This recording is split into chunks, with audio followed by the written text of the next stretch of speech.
दोस्तों, मेरे चैनल को जरूर सब्सक्राइब करें। आपका बहुत बहुत धन्यवाद। एक समय की बात है, लक्ष्मीपुर के जंगल में बहुत से पशु पक्षी रहा करते थे। उसके बीच रंगीला नाम का एक बड़ा ही नेक हिरण भी रहता था। वह बहुत ही मेहनती, मिलनसार और परोपकारी था। वह अपने मन, कर्म और वचन से सबका ख्याल रखता था। किसी का स्वास्थ्य खराब होने पर वह हालचाल लेने के साथ साथ उसके उपचार की भी व्यवस्था करता था। वह जहां रहता था वहां अपने मेहनत से चारों तरफ हरियाली रहता था। एक बार रंगीला स्वयं बीमार पड़ गया। उसे ऐसा बुखार चढ़ा कि उतरने का नाम ही नहीं ले रहा था। उसने स्वयं कुछ जड़ी बूटियां खाई, लेकिन कोई लाभ नहीं हुआ।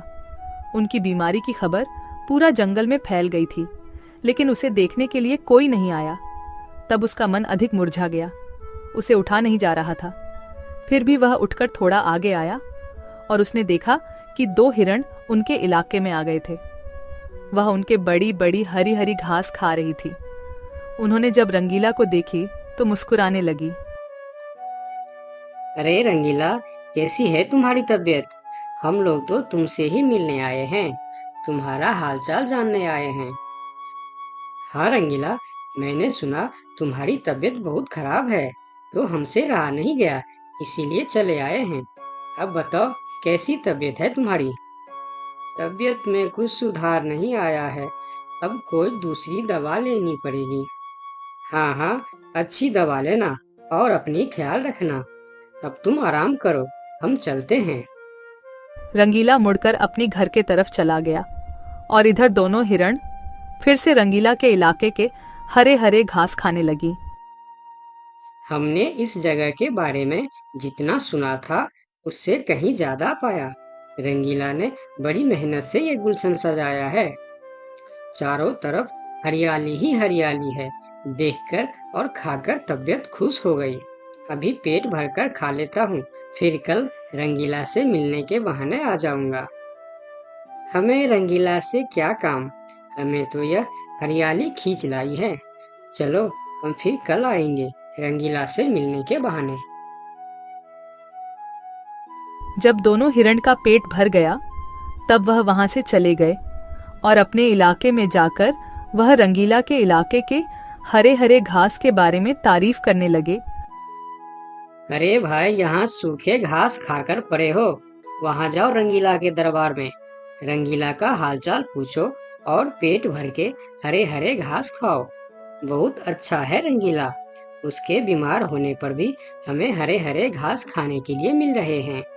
रंगीला बहुत अच्छा है, बड़ा ही नेक हिरन है, उसके बीमार होने पर भी हमें हरे हरे घास खाने के लिए मिल रहा है। इससे अच्छी बात और क्या हो सकती है। वहां बहुत सारे हिरण की टोली बन गई। वह सब रंगीला के पास पहुंच गए और रंगीला का हालचाल पूछने लगे। पहले तो रंगीला को इस बात की बहुत खुशी हुई कि कितने सारे लोग इनके हालचाल पूछने आ गए, लेकिन उसके बाद का नज़ारा देखकर रंगीला का सर चकरा गया। सारे हिरण उनके इलाके के घास खाने में जुट गए थे। कुछ हिरण तो फल भी खा रहे थे। उनके पास सर उठाकर इधर उधर देखने की भी फुर्सत नहीं थी। रंगीला बेचारा मन ही मन सोचने लगा कि यह लोग मेरे पास 2 घड़ी भी नहीं रुके और घास खाने में जुट गए। अगर यही हाल रहा तो मेरे इलाके के सभी घास खत्म हो जाएंगे, मेरे खाने के लिए भी कुछ नहीं बचेगा। लेकिन उसके थोड़ा देर बाद ही उनका मित्र भालू वहां आ गया। उसके आने में देर हो गया था। माफ करना दोस्त, मुझे आने में देर हो गई है। तुम्हारे लिए औषधि लाने बहुत दूर चला गया था। औषधि तो मिल गई, लेकिन आने में थोड़ी देर हो गई। ये जड़ी बूटी तुम जल्दी खा लो और जल्दी से ठीक हो जाओ मेरे दोस्त। रंगीला ने वह औषधि खाई और कुछ देर बाद ही उसे आराम मिलने लगा। उसका दोस्त भालू उनके साथ ही रुका रहा और 2 दिन के बाद रंगीला का तबीयत ठीक हो गई। लेकिन उनके खाने के लिए न कोई घास बचा था, न कोई फल बची थी। उनकी सारी मेहनत पर पानी फिर गया था। वह बहुत उदास हो गया। दोस्त रंगीला, मैं जानता हूँ ये मतलब का संसार है। ज्यादातर यहाँ सब दोस्ती दिखावा का ही करते हैं। सब अपने फायदे की सोचता है। तुम चिंता मत करो, हम दोनों मिलकर यहाँ फिर से अपना गुलशन सजाएंगे, एक नई दुनिया बनाएंगे। इस कहानी से हमें यह सीख मिलती है कि मन में कपट रखने वाला मित्र शत्रु से भी ज्यादा खतरनाक होता है। दोस्तों, मेरे चैनल को जरूर सब्सक्राइब करें। आपका बहुत बहुत धन्यवाद। सरयू नदी के पास एक बहुत बड़ा जंगल था। उस जंगल में काफी सारी जानवर रहते थे जो प्यास लगने पर नदी में आकर पानी पीते थे। नदी के दूसरे किनारे पर एक और छोटा सा जंगल था जहां बहुत कम जानवर थी। एक दिन बड़ी जंगल का छोटा खरगोश सरयू नदी के पास आकर पानी पी रहा होता है। तभी नदी के दूसरी ओर खड़ा एक बाघ उसे देख रहा होता है। यह खरगोश आज मेरा भोजन बन सकता है। वैसे भी मेरे जंगल में अब शिकार करने लायक जानवर बचा भी नहीं है। क्यों न मैं नदी के उस पार वाले जंगल में जाकर शिकार करूं। और वैसे भी वह जंगल बहुत बड़ा है और वहां का शेर भी मूर्ख और शाकाहारी है। पता नहीं ऐसे शेर मर क्यों नहीं जाते। बाघ खरगोश को देखकर शिकार करने की सोचता है और शिकार करने की लालच में नदी के दूसरी ओर चला जाता है। अपनी ओर बाघ को आता देख खरगोश वहां से भागने लगता है, पर तभी बाघ उसे आवाज देकर रोक लेता है। अरे खरगोश, मुझे देखकर कहाँ भाग रहे हो? तसल्ली से पानी पी लो भाई। मैं तो बस तुमसे बात करने आ रहा था। क्या तुम सच बोल रहे हो? हाँ, मुझे तुम्हारे जंगल का शेर सिंह के बारे में बात करना है। मैंने सुना है कि वह तुम्हारा बहुत चिंता करता रहता है। खरगोश समझ चुका था कि बाघ उसे अपनी बातों में फुसलाने की कोशिश कर रहा है। इसीलिए खरगोश उसकी बातों का कोई जवाब नहीं देता और तुरंत वहां से भागने लगता है। परंतु खरगोश बाघ से तेज नहीं भाग पाता और बाघ उसका शिकार कर लेता है। यहाँ के जानवर बड़ी आसानी से शिकार हो जाते हैं, तो क्यों न मैं इसी जंगल में रहकर आसानी से शिकार किया करूं। बाघ अभी इसी जंगल में रहकर ही शिकार करता रहता है। इस तरह से जंगल में जानवर कम होने लगते हैं। एक दिन अरे लोमड़ी, मैंने सुना है कि तुम अपनी सहेली से मिलने के लिए दूसरे जंगल में जा रही हो। हाँ, लेकिन तुम्हें मेरी इतनी चिंता क्यों हो रही है? देखो लोमड़ी, तुमने सांप के अंडे के साथ जो हरकत की थी, जिसके लिए तुम्हें शेर सिंह ने सजा दी थी, इसके लिए तुम जंगल से भाग नहीं सकती। लेकिन मैं भाग नहीं रही हूँ। मैं तो अपनी सहेली से मिलने उस जंगल में जा रही हूँ। पर मुझे शक है कि तुम मौके देखकर भाग भी सकती हो, इसीलिए मैं तुम पर नजर रख रहा हूँ। देखो भैया, मैं शेर सिंह की हुक्म का पालन कर रही हूँ, लेकिन तुम अपना ड्यूटी ढंग से नहीं कर रहे हो। क्यों? तुमको क्यों लग रहा है कि मैं अपनी ड्यूटी ढंग से नहीं कर रहा हूँ? दरअसल इस वक्त तुम्हें जंगल में हमारी जानवर पर ध्यान रखनी चाहिए, क्योंकि हमारी जंगल की जानवर कम हो रहे हैं। सुना है जंगल में कोई शिकारी घुस आया है जो हमारे जानवरों का शिकार कर रहा है। लोमड़ी, तू चालाक है, ये मैं जानता हूँ, लेकिन मैं भी इतना बेवकूफ नहीं हूँ, ये तू जान ले।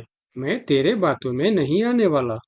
याद रखना, अगर आज तुम मेरे बातों पर यकीन नहीं करोगे तो तुम भी किसी दिन कोई शिकारी जानवर का शिकार बन जाओगे। चाहे जो भी हो जाए, मैं तुम्हें यहाँ से जाने नहीं दूंगा। देखो, मेरा जाना बहुत जरूरी है। मैं 2-3 दिन में वापस आ जाऊंगी। मुझे जाने दो। ठीक है, मैं तुम्हें जाने दूंगा, लेकिन मेरा एक शर्त है। शर्त? कैसी शर्त? यही कि तुम्हें उस जंगल के थाने में जाकर रोज हाजिरी देनी होगी। मुझे मंजूर है। लोमड़ी को पता था कि जंगल से जानवर कम हो रहे हैं, इसीलिए वह हाथी की शर्त मानकर वहां से चली जाती है। वहीं दूसरी ओर हाथी जंगल की निगरानी करने लगता है। तब दिखता है कि जंगल से कुछ खरगोश गायब है। इस चिंता में कई खरगोश आपस में बात भी कर रहे होते। देखो भाइयों, हमें सावधान रहना होगा, क्योंकि जंगल से खरगोश गायब हो रहे हैं। हाँ, लेकिन इस बात का फरियाद हमें शेर सिंह को करनी चाहिए। तभी खरगोश की बात सुनकर हाथी उनके पास आता है। क्या हुआ है भाई? तुम सब आपस में क्या मीटिंग कर रहे हो? मुझे भी बताओ। हाथी भैया, तुम शेर सिंह के सेनापति हो, क्या तुम हमारी फरियाद राजा तक पहुंचा सकते हो? अरे भाई, तुम्हारी रक्षा करना ही मेरा ड्यूटी है। बताओ, तुम्हारी क्या शिकायत है? हाथी भैया, कुछ दिन से हमारे कई साथी गायब हो गए हैं। अगर तुम्हें अपनी जंगल की फिक्र है तो हमारी साथी खरगोश को ढूंढ के लेके आइए। क्या तुम्हें किसी पे शक है? हम सिर्फ इतना जानते हैं कि जो खरगोश गायब हुए हैं वह सब पानी पीने के लिए नदी के पास गए थे और तब से वापस नहीं आए हैं। और वह लोग गायब कितने दिन से हो रहे हैं? पिछले कई दिन से एक एक करके खरगोश गायब हो रहे हैं हाथी भैया। खरगोश की बात सुनकर अब हाथी को भी लोमड़ी की बात पर यकीन हो जाता है। लोमड़ी भी यही कह रही थी कि जंगल में कोई शिकारी आया है। हाथी वहाँ सोच ही रहा होता है कि तभी वहाँ 2 बकरी आती है। हे भगवान, अब क्या होगा? कौन बचाएगा हमें? अरे बकरियां, क्या हुआ है तुम्हें? क्यों रो रही हो? हाथी भैया, अच्छा ही हुआ जो आप हमें यहीं मिल गए। हम शेर सिंह के पास शिकायत करने जा रही थी। तुम भी शिकायत करना चाहती हो? हाँ, आखिर तुम लोगों का क्या तकलीफ है? हाथी भैया, कुछ दिन पहले कुछ खरगोश जंगल से गायब हुए थे और अब बकरियां भी गायब हो रहे हैं। लगता है कोई शिकारी हमारे जंगल में घुस आया। पूरा जंगल इसी बात से परेशान था कि आखिर उनका शिकार कर कौन रहा है। अब वह सभी मीटिंग के लिए शेर सिंह के पास जाते हैं और सारी बातें शेर सिंह को बताते हैं, जिस पर शेर सिंह अपनी जंगल की जानवरों से कहता है, आप सब फिक्र मत करो, मैं बहुत जल्द पता लगा लूंगा कि यह काम किसका है और कौन हमारे जंगल का जानवरों का शिकार कर रहा है। तो अब हम क्या करेंगे शेर सिंह? आप लोगों से हमारी यह विनती है कि आप लोग जंगल से बाहर नहीं जाएंगे। जिसको भी पानी पीना है वह इसी जंगल का तालाब का पानी पिएगा। महाराज, आपका ये हुक्म हमें कब तक पालन करना होगा? एक बार बस मैं उस शिकारी को पकड़ लूं, उसके बाद आप लोग जंगल से बाहर जाकर भी पानी पी सकते हो। सभी जानवर शेर सिंह की बात मान जाता है और जंगल से बाहर जाना बंद कर देती है। 2 दिन बीत जाती है और जंगल से कोई भी जानवर गायब नहीं होता। उधर शिकार नहीं मिलने पर अब बाघ परेशान हो जाता है, क्योंकि 2 दिन से उसने कोई शिकार नहीं किया था। इतना बड़ा जंगल है, इतने सारे जानवर है, तो फिर यह कमबख्त जानवर पानी पीने के लिए बाहर क्यों नहीं आ रहे हैं? 2 दिन से मैंने कोई शिकार नहीं किया, भूख के मारे मेरी जान निकल रही है। लगता है अब शिकार करने के लिए नदी का किनारा छोड़ जंगल के अंदर जाना पड़ेगा। आखिर मैं भी तो देखूं, इस जंगल में सभी जानवर आखिर गायब कहाँ हो गए हैं। अब देखता हूँ मुझसे कैसे बचते हैं इस जंगल के जानवर। इतना बोलकर बाघ छुपकर जंगल के अंदर घुस जाता, जहां वह देखता है एक बकरी घास खा रही होती है। उस बकरी को घास खाता देख बाघ पीछे से उस पर हमला कर देता है और उसे मारकर अपने साथ जंगल से बाहर ले जाता है। ये सब एक दूसरी बकरी देखती रहती है। अच्छा, तो ये बात है। अभी मैं जाकर शेर सिंह को बताती हूँ। फिर बकरी सभी जानवरों को इकट्ठा करके शेर सिंह के पास पहुंचती है। महाराज, हमारे जंगल में दूसरे जंगल का बाघ घुस आया है और वही हमारे जंगल में शिकार कर रहा है। महाराज, वह बहुत तेज और बहुत दुष्ट शिकारी है।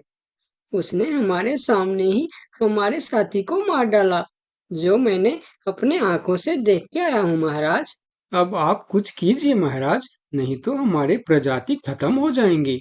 महाराज, अब कुछ करना ही पड़ेगा।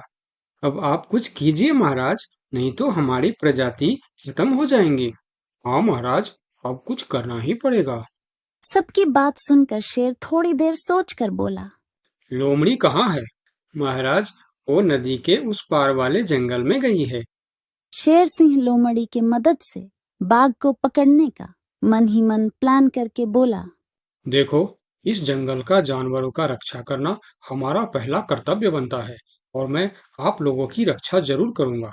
बस आप सबको मेरा साथ देना होगा। जैसे मैं बोलूंगा वैसे आप सबको करना होगा। हाँ, हम सब तैयार हैं महाराज। तो सुनो, आप लोगों में से कोई भी उस नदी के किनारे नहीं जाएगा। और जब वह शिकारी को शिकार नहीं मिलेगा तब वह जंगल के अंदर आने के लिए मजबूर हो जाएगा, और वो जब जंगल के अंदर आ जाएगा तब मैं जंगल के किसी एक जानवर को उसके सामने भेजूंगा। फिर जैसे ही वह मेरे भेजे हुए जानवर का शिकार करने जाएगा, हम सब उस पर हमला बोल देंगे। मतलब हम में से किसी एक को अपनी जान खतरे में डालनी होगी महाराज। हाँ, मगर मौत के मुंह में जाने के लिए कौन तैयार होगा महाराज, वह तुम्हें कल पता चल जाएगा। शेर सिंह अपने गुप्तचरों द्वारा लोमड़ी को संदेश भिजवाकर उसे वापस बुलाता है। आपने मुझे इतनी रात में यहाँ क्यों बुलाया महाराज? लोमड़ी, मैं तुम्हारी सजा माफ करना चाहता हूँ, मगर तुम्हें मेरा एक काम करना होगा। सजा से छुटकारा पाने के लिए मैं कुछ भी करने के लिए तैयार हूँ महाराज। ठीक है, तो सुनो। लोमड़ी की हाँ करती ही शेर सिंह ने बाघ को पकड़ने का प्लान उसे बता दिया।